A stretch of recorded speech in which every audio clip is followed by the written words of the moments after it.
الحمد لله نحمده ونستعينه ونستغفره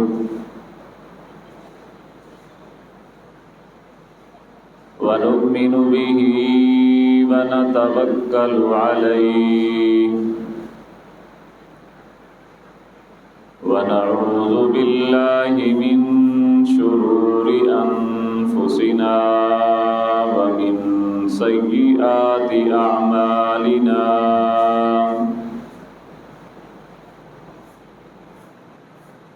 من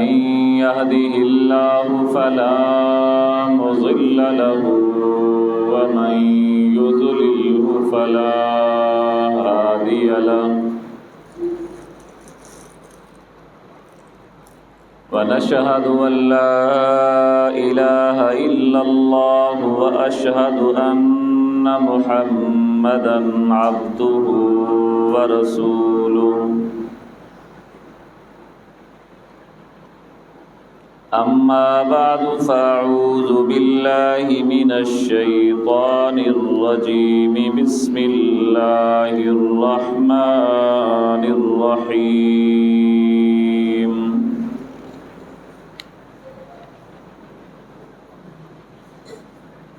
لا يستوي منكم من أنفق من قبل الفتح وقاتل أولئك أعظم درجة من الذين أنفقوا من بعد وقاتلوا وكلا وعد الله الحسنى والله بما تعملون خبير وقال الله تبارك وتعالى في مقام آخر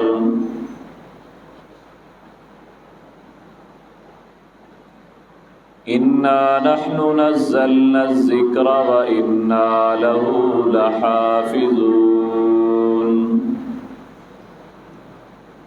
وقال النبي صلى الله عليه وآله وسلم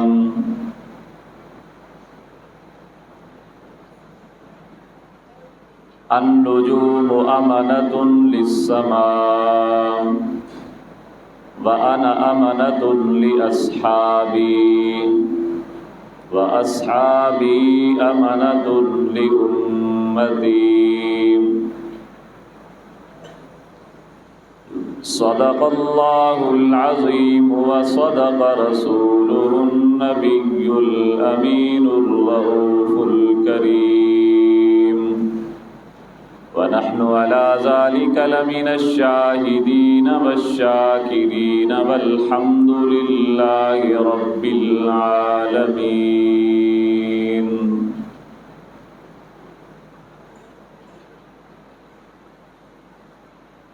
اللہ نے زینت بخشی ہے افلاک کو روشن تاروں سے، اسلام نے زینت پائی ہے محبوب خدا کے یاروں سے، صدیق و عمر ہیں سمع و بصر، عثمان و علی ہیں قلب و جگر، حضرت کے ہیں سب منظور نظر، ہو کیوں نہ محبت ساروں سے۔ واجب الاحترام برادران اسلام، معزز محترم بزرگوں اور نوجوان بھائیوں،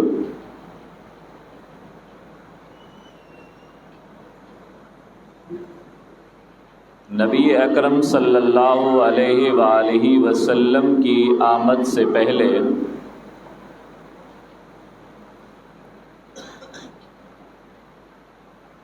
سیدنا ابراہیم علیہ السلام نے ایک دعا اللہ سے مانگی تھی،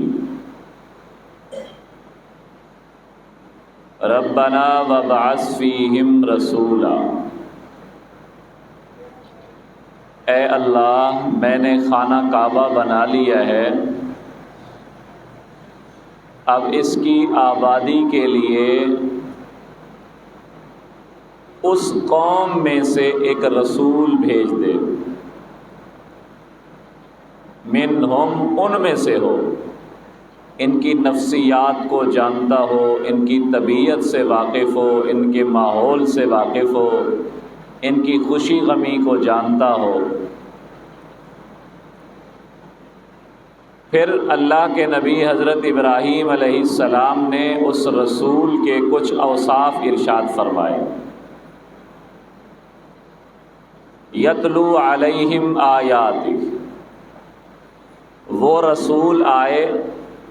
اور ان کو قرآن سنائے۔ پہلا کام وَيُزَكِّيهِمْ، دوسرا کام یہ ہے کہ ان کا تزکیہ کرے، ان کو پاک اور صاف بنا دے، کفر سے پاک کر دے، شرک سے پاک کر دے،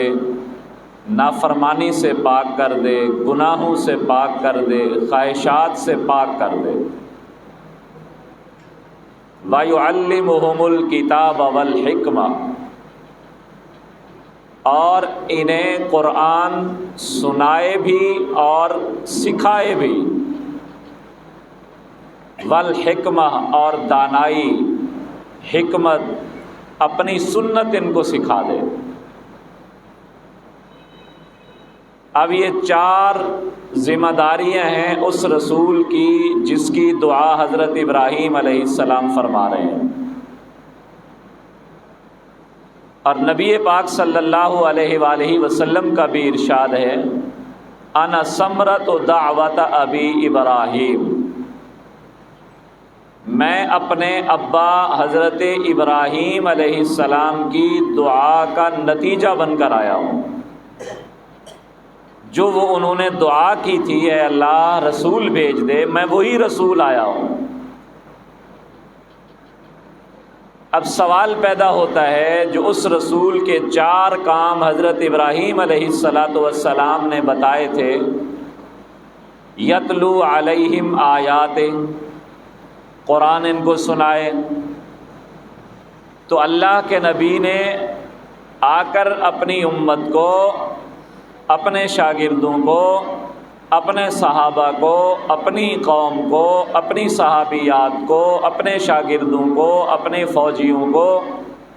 پہلا کام یہی کیا کہ ان کو قرآن سکھایا، قرآن سنایا۔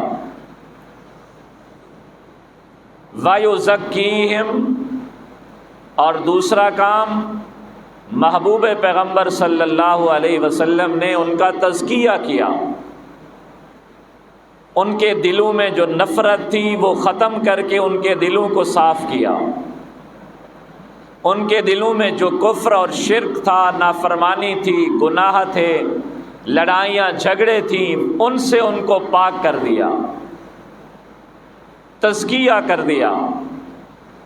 تزکیہ کہتے ہی اسے ہیں، انسان صحیح ہے، ٹھیک ٹھاک ہے، نماز پڑھنے کو دل نہیں کرتا، زکوٰۃ دینے کو دل نہیں کرتا، تلاوت کرنے کو دل نہیں کرتا، تو یہ اندر کی بیماری ہوتی ہے۔ تو جو اندر کی بیماری دور کی جاتی ہے اس کو تزکیہ کہتے ہیں، یعنی ظاہر اور باطن ایک طرح ہو جائے۔ دوسرا کام، تیسرا کام، وَيُعَلِّمُهُمُ الْكِتَابَ، ان کو قرآن سکھائے، یاد کرائے، قرآن کے احکام بتائے، والحکمہ، اور اپنی سنت بتائے،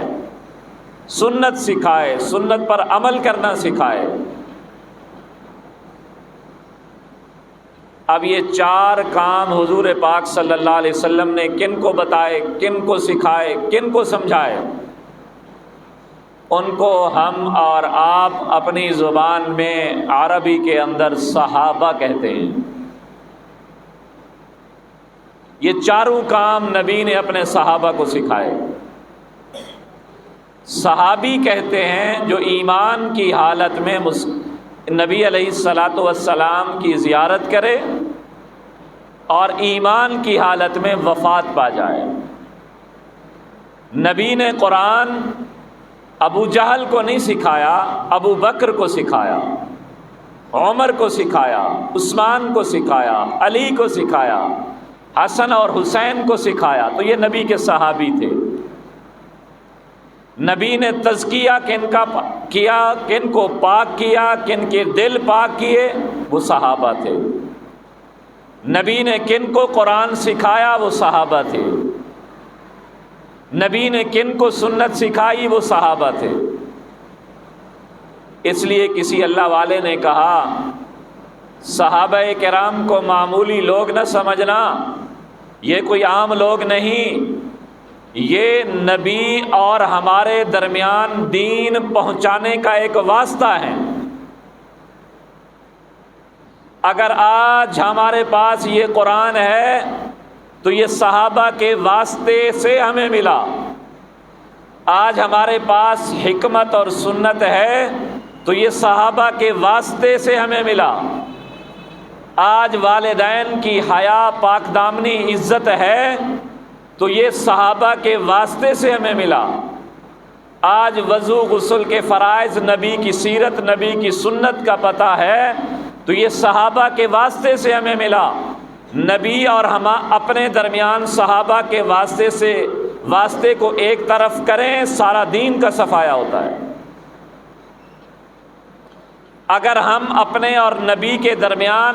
اس دین، قرآن، سنت کو پہنچانے والے صحابہ کے بارے میں اپنے دلوں کو میلا کریں گے، اپنے دلوں کو غلط کریں گے، اپنے دلوں میں ان کے ایمان، تزکیے کی غلط قسم کی تشریحات کریں گے تو یہ دین کا ہم سے صفایا ہو جائے گا۔ اور اگر کسی بھی صحابی کی ہمارے دل میں تنقیص ہوگی تو گویا اس کا مطلب یہ ہوا کہ نبی نے ٹھیک قرآن ان کو پڑھایا نہیں تھا۔ اگر کسی صحابی کے بارے میں ہمارے دل میں کبھی یہ بات آئی کہ وہ خائن تھا، نعوذ باللہ، یا نعوذ باللہ ان کے ایمان میں کوئی شک تھا، یا نعوذ باللہ وہ غلط تھا، یا ان کے ایمان اور عمل ٹھیک نہیں تھا، تو اس کا دوسرا مطلب یہ ہوا کہ ہم نبی کے تزکیے کرنے پر شک کر رہے ہیں کہ نبی نے ان کا ٹھیک طور پر تزکیہ نہیں کیا، نبی نے ٹھیک طور پر ان کو قرآن نہیں سکھایا، نبی نے ٹھیک طور پر ان کو سنت نہیں سکھائی۔ آج اگر میرا شاگرد کوئی غلط کام کرے تو یہ میرا گلہ ہے، نبی کے شاگردوں کے بارے میں اگر ہم غلط گمان کریں گے تو اس کا دوسرا مطلب یہ ہوا کہ ہم یہ غلط گمان کر رہے ہیں کہ نبی نے ان کو ٹھیک تعلیم نہیں دی۔ اگر شاگرد کی تعریف ہو تو یہ استاد کی تعریف ہوتی ہے، شاگرد کا گلہ ہو استاد کا گلہ ہوتا ہے۔ صحابہ کی تعریف کرنا میرے محمد کی تعریف کرنا ہے، صحابہ کا گلہ کرنا یہ میرے محمد کا گلہ کرنا ہے صلی اللہ علیہ وآلہ وسلم۔ کیوں نہ ہو، میرے نبی اگر کمانڈر ہیں جنگ میں تو فوجی صحابہ ہیں، میرے نبی اگر ممبر پر بیٹھ کر تعلیم دے رہے ہیں معلم کی حیثیت سے تو متعلم صحابہ ہیں، میرے نبی اگر کہیں تاجر کی حیثیت سے کوئی چیز فروخت کر رہے ہیں تو میرے نبی اس کے صحابہ اس کو لے رہے ہیں، اگر کہیں میرے نبی صلی اللہ علیہ وسلم نماز پڑھا کر امام کی حیثیت سے تشریف فرما ہے تو ان کے مقتدی صحابہ ہیں۔ صحابہ کرام کی تعریف امام کی تعریف ہے، صحابہ کرام کا گلہ امام کا گلہ ہے۔ اگر ہم صرف صحابہ کرام کی تعریف کو تاریخ کی حیثیت سے پڑھیں گے کہ جی فلاں کتاب میں یہ لکھا کہ نعوذ باللہ فلاں صحابی میں یہ غلطی تھی، فلاں کتاب میں یہ لکھا فلاں صحابی میں یہ غلطی تھی، تو سن لو سیدنا عبداللہ ابن مبارک رحمۃ اللہ علیہ سے کسی نے پوچھا تھا کہ عبداللہ ابن مبارک سیدنا معاویہ رضی اللہ تعالی عنہ افضل ہیں یا عمر بن عبد العزیز افضل ہیں؟ تو حضرت عبداللہ ابن مبارک رحمۃ اللہ علیہ نے فرمایا سن، سیدنا معاویہ نبی کے صحابی ہیں، انہوں نے نبی کے ساتھ جن جنگوں میں شرکت کی، جن غزوات میں شرکت کی، اور جس اونٹ پر بیٹھ کر آپ نے غزوہ لڑا، نبی کے ساتھ جنگ میں شریک ہوئے، اس اونٹ کے پیدل چلتے وقت جو زمین سے مٹی اڑی وہ معاویہ کے جہاد کرنے والے اونٹ کی ناک میں آئی، اور وہ ناک سے باہر نکلی عمر بن عبد العزیز سے۔ امیر معاویہ جس اونٹ پر بیٹھ کر جہاد کرتے تھے، اس اونٹ کے ناک میں جو مٹی تھی وہ مٹی بھی عمر بن عبد العزیز سے افضل ہے۔ سیدنا ابو امامہ رحمۃ اللہ علیہ، ان کے بارے میں آتا ہے، ان سے کسی نے یہی سوال کیا، انہوں نے فرمایا لا نعدل اصحاب محمد صلی اللہ علیہ وسلم احد، ہم نبی کے صحابہ کے برابر کسی ایک کو بھی نہیں سمجھتے، اور تو جتنا بھی نیک بن جا، تجھے کلمہ کسی ولی نے پڑھایا ہوگا، صحابہ وہ ہیں جن کو کلمہ محمد نے پڑھایا۔ تو جتنا بھی نیک بن جا، تو آج کے ولی کے پیچھے نماز پڑھے گا، محمد کے صحابہ وہ ہیں جنہوں نے محمد کے پیچھے نماز پڑھی۔ تو جتنا بھی نیک بن جا، تیرے بچے کے نام رکھنے والا ولی ہوگا، محمد کے صحابہ کے بچوں کا نام رکھنے والا محمد الرسول اللہ ہے، محمد کے صحابہ کے بڑوں کا جنازہ پڑھنے والے محمد الرسول اللہ ہیں، ان کو قرآن کی تعلیم دینے والے صحابہ ہیں۔ ذرا آپ قرآن کو پڑھ، نبی کے صحابہ کا مقام کیا ہے۔ آج انجینئر محمد علی مرزا کو سننے والے، آج ذاکرین کو سننے والے، حضرت معاویہ ایسے تھے، فلاں صحابی ایسے تھے، فلاں ایسے تھے۔ ایک تو تیرے عام آدمی کی بات ہے، آ قرآن سے پوچھ محمد کے صحابہ کا مقام کیا ہے۔ یہ میں نے کچھ نشان لگائے ہیں، اس کے جو سورہ بقرہ ہے، اس کی جو پہلے پارے کی آیت نمبر ہے 12، اللہ فرما رہے ہیں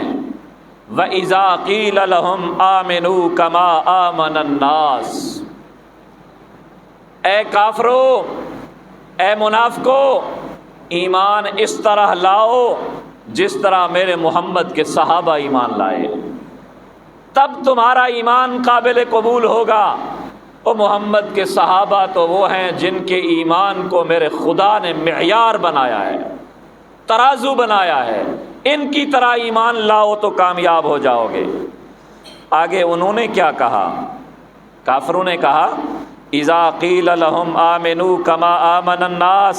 قالوا انؤمن كما آمن السفهاء، کہنے لگے کیا ہم اس طرح ایمان لائے نعوذ باللہ جس طرح یہ غریب اور بے وقوف لوگ ایمان لائے؟ تو اللہ نے فرمایا ان کو بتا دو الا انہم، خبردار، ہم السفہاء، یہ خود بے وقوف ہیں، میرے محمد کے جماعتی شاگرد بے وقوف نہیں ہیں۔ اللہ جن کے ایمان کو معیار بنائے، اللہ تبارک و تعالی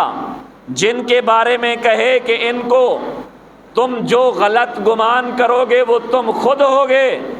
میرے محمد کے صحابہ تو ایمان کا معیار اور پیمانہ اور معیار حق ہیں۔ آگے اللہ نے پھر فرمایا فَإِنْ آمَنُوا بِمِثْلِ مَا آمَنْتُمْ بِهِ فَقَدِ اهْتَدَوْا، اگر تم ایمان لاؤ گے اس طرح جس طرح یہ صحابہ ایمان لے آئے، فَقَدِ اهْتَدَوْا، پھر تمہاری ہدایت مقدر ہوگی۔ اگر ان طرح ایمان نہیں لاؤ گے پھر ہدایت تمہیں نہیں ملے گی۔ معیار ایمان پیغمبر خدا نے صحابہ کرام کو قرار دیا۔ اسی طرح قرآن مجید کی سورہ الحدید کے اندر اللہ تبارک و تعالی نے آیت نمبر 10 میں ارشاد فرمایا۔ آج کل کچھ لوگ کہتے ہیں انجینئر علی مرزا جیسے ان کے فالوور، وہ بیچارہ بات بھی کسی سے نہیں کرتا، باہر بھی نہیں نکلتا، صرف ٹیلی ویژن پر بیٹھ کر، یوٹیوب چینل پر بیٹھ کر صحابہ کرام رضوان اللہ علیہم اجمعین پر طنز کرتا رہتا ہے، خاص طور پر ان صحابہ کرام پر جو فتح مکہ کے بعد مسلمان ہوئے، کہ جی فتح مکہ کے بعد تو مسلمان ہونے والوں کا ایمان نعوذ باللہ مشکوک ہے، وہ قرآن سے پوچھتے ہیں۔ تمہاری روایتیں ایک طرف، تمہاری کہانیاں ایک طرف، تمہارے ناول اور افسانے ایک طرف، صحابہ کرام وہ ہیں جن کے ایمان کی گواہی رب کا قرآن دیتا ہے۔ اللہ کا قرآن کہتا ہے لا یستوی منکم من انفق من قبل الفتح، اے میرے نبی کے صحابہ، تم میں سے کچھ وہ لوگ ہیں جو فتح مکہ سے پہلے مسلمان ہوئے، ان کا درجہ کیا ہے؟ اولئک اعظم درجۃ من الذین انفقوا من بعد وقاتلوا، ان کا درجہ ان سے افضل ہے جو فتح مکہ کے بعد مسلمان ہوئے۔ پھر ان میں سے عشرہ مبشرہ کا درجہ افضل ہے، جن 10 صحابہ کا نام لے کر پیغمبر نے ان کو جنتی کہا۔ پھر ان عشرہ مبشرہ میں سے 4 صحابہ جن کو خلفائے راشدین کہا جاتا ہے، ان کا درجہ افضل ہے۔ پھر ان خلفائے راشدین میں سیدنا ابو بکر صدیق جن کو پیغمبر نے مصلی پر کھڑا کیا اپنی زندگی میں، ان کا درجہ سب سے افضل ہے۔ درجات تو اعلیٰ اور افضل ضرور ہیں، لیکن اللہ نے فرمایا جو فتح مکہ سے پہلے مسلمان ہوئے ان کا درجہ بڑا اعظم ان لوگوں سے جو فتح مکہ کے بعد مسلمان ہوئے۔ لیکن صحابیت میں، شان اور مقام میں دونوں صحابیت میں برابر ہیں۔ میں اللہ اعلان کر رہا ہوں وَكُلًّا وَعَدَ اللَّهُ الْحُسْنَى، خواہ وہ فتح مکہ سے پہلے مسلمان ہونے والے صحابہ ہیں یا فتح مکہ کے بعد ہونے والے مسلمان صحابہ ہیں، میں اللہ سب کے ساتھ جنت کا وعدہ کر رہا ہوں، سب کے ساتھ جنت کا وعدہ کر رہا ہوں۔ آج تو اور میں نماز پڑھتے ہیں اللہ راضی ہو جائے، جہاد کرتے ہیں اللہ راضی ہو جائے۔ صحابہ وہ ہیں چاہے فتح مکہ سے پہلے مسلمان ہوں یا بعد کے مسلمان ہوں، اللہ نے فرمایا میں نے سب کے ساتھ جنت کا وعدہ کر دیا ہے۔ بخاری شریف میں موجود ہے، نبی پاک صلی اللہ علیہ وآلہ وسلم نے فرمایا لا تسبوا اصحابی، یہ کسی کا نام نہیں لیا، نام نہ لے کر فضیلت بیان کرنا یہ اس بات کی دلیل ہے میرے پیغمبر کی ہر جماعت کا ہر فرد اعلیٰ ہے، میرے پیغمبر کا ہر صحابی اعلیٰ ہے، چاہے وہ صحابی ہو جو آیا مسلمان ہوا، ایک نماز نہیں پڑھی، ایک روزہ نہیں رکھا، جہاد کے اندر چلا گیا، میرے نبی نے فرمایا جنتی ہے۔ یہ جو نیکی ہے نا، ایمان کی حالت میں مصطفیٰ کے چہرے کا دیدار کرنا، اس نیکی کا مقابلہ دنیا کی کوئی نیکی نہیں کر سکتی، کوئی نماز نہیں کر سکتی، کوئی روزہ نہیں کر سکتا۔ میرے نبی نے فرمایا، بخاری شریف اور مسلم شریف کی متفق علیہ حدیث ہے، لا تسبوا اصحابی، میرے صحابہ کرام کو سب و شتم کا نشانہ نہ بنانا، گالی نہ دینا، برا بھلا نہ کہنا، سب نہ کرنا۔ کیوں؟ تم جو غیر صحابی ہو، یہ احد پہاڑ کے برابر سونا اللہ کی راہ میں صدقہ کر دو۔ میرے محمد کا صحابی اگر 1 مد یعنی 1 کلو کھجور صدقہ کر دے اور نصیفہ یا آدھا کلو کھجور صدقہ کر دے، تمہارے احد پہاڑ کا سونا اسے ایک کھجور کا مقابلہ نہیں کر سکتا۔ کیوں؟ انہوں نے میرا اس وقت ساتھ دیا جب ساری دنیا میری مخالف تھی، انہوں نے میری وجہ سے باپ کو چھوڑا، میری وجہ سے گھر کو چھوڑا، میری وجہ سے مکہ کو چھوڑا، میری وجہ سے بیوی کو چھوڑا، میری وجہ سے بچوں کو چھوڑا۔ تو اللہ تبارک و تعالی نے بھی ان سے محبت فرمائی، اور ترمذی شریف کی حدیث ہے، میرے نبی نے فرمایا اللہ اللہ فی اصحابی، لوگو اللہ کے لیے میرے صحابہ کرام سے، میرے صحابہ کرام کے بارے میں خدا سے ڈرنا، لا تتخذوہم من بعدی غرضا، میرے صحابی کسی صحابی کو بھی انگلی کا نشانہ مت دینا کہ اس میں یہ عیب تھا، اس میں یہ عیب تھا۔ کیوں؟ فمن احبہم فبحبی احبہم، جو ان سے محبت کرتا ہے وہ میری وجہ سے محبت کرتا ہے۔ صحابہ کے ساتھ تمہاری رشتہ داری تو نہیں، تم بھی ان کی اس وجہ سے ادب احترام کرتے ہو کہ انہوں نے میرے اوپر ہر چیز کو قربان کیا۔ ومن احبہم فبحبی احبہم، میری وجہ سے ان سے محبت کرتے ہو، ومن ابغضہم فببغضی ابغضہم، جو میرے کسی ایک صحابی سے بغض رکھے گا وہ میرے بغض کی وجہ سے بغض رکھے گا۔ تو اس لیے نبی کا ہر صحابی اعلیٰ ہے۔ اور جو یہ گزشتہ دنوں بل پاس ہوا ناموس اصحاب کا، ناموس اہل بیت کا، ہم ان بل پاس کرنے والے اراکین پارلیمنٹ ہوں، ایم این ایز ہوں یا سینیٹر ہوں یا اس پر کسی طور پر بھی محنت اور کوشش کرنے والے علماء ہوں، یہ بل پیش کیوں ہوا؟ یہ ان علماء کا صدقہ ہے جن کو تم نے ووٹ دے کر اسمبلی میں بھیجا۔ اگر قادیانیت کے خلاف قانون پاس ہوا تو یہ ان سیاسی علماء کی وجہ سے ہوا۔ آج اگر اصحاب اور اہل بیت کی ناموس کا بل پاس ہوا تو یہ ان سیاسی علماء کی وجہ سے ہوا، اور ہم اس بل کو سلوٹ بھی کرتے ہیں، خراج تحسین بھی پیش کرتے ہیں۔ کیوں؟ مقصد کیا ہے؟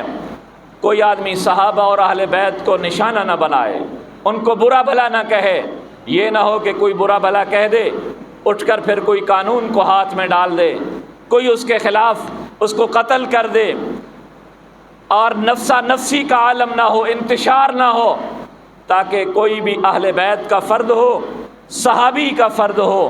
ہر ایک کی عزت محفوظ ہے۔ اگر تیرے باپ کی عزت محفوظ قانون میں، میرے باپ کی عزت محفوظ قانون میں، تو صحابہ اور اہل بیت جو دین اور ایمان کے پہنچانے والے ہیں ان کی بھی عزت کا قانون اگر پاس ہو گیا تو ہم اس کے تحفظ میں ہیں، ہم اس کے پشتیبان ہیں، ہم ان کو خراج تحسین پیش کرتے ہیں، اور جو طاقتیں بھی ان کے بل کے منظور کرنے میں رکاوٹیں ہیں ہم ان کے لیے دعا بھی کرتے ہیں، کوشش بھی کریں گے کہ وہ رکاوٹیں دور ہوں۔ اللہ پاک ان کو جزائے خیر نصیب فرمائے۔ جب صحابی کی محبت ہمارے دلوں میں آئے گی، کوئی آدمی بھی آگے آئے وہ کہے جی فلاں میں یہ عیب تھا، فلاں میں یہ عیب تھا، ہم کہیں کہ بھی صحابی وہ ہے جو قرآن نے کہا کہ سب کے ساتھ میں نے اپنی رضا کا اعلان کر دیا ہے، اب کوئی بھی آئے کسی کی بات حجت نہیں ہے۔ اللہ پاک ہم سب کو صحابہ اور اہل بیت کے ساتھ سچی محبت و عقیدت نصیب فرمائے، سنت ادا کرنے سے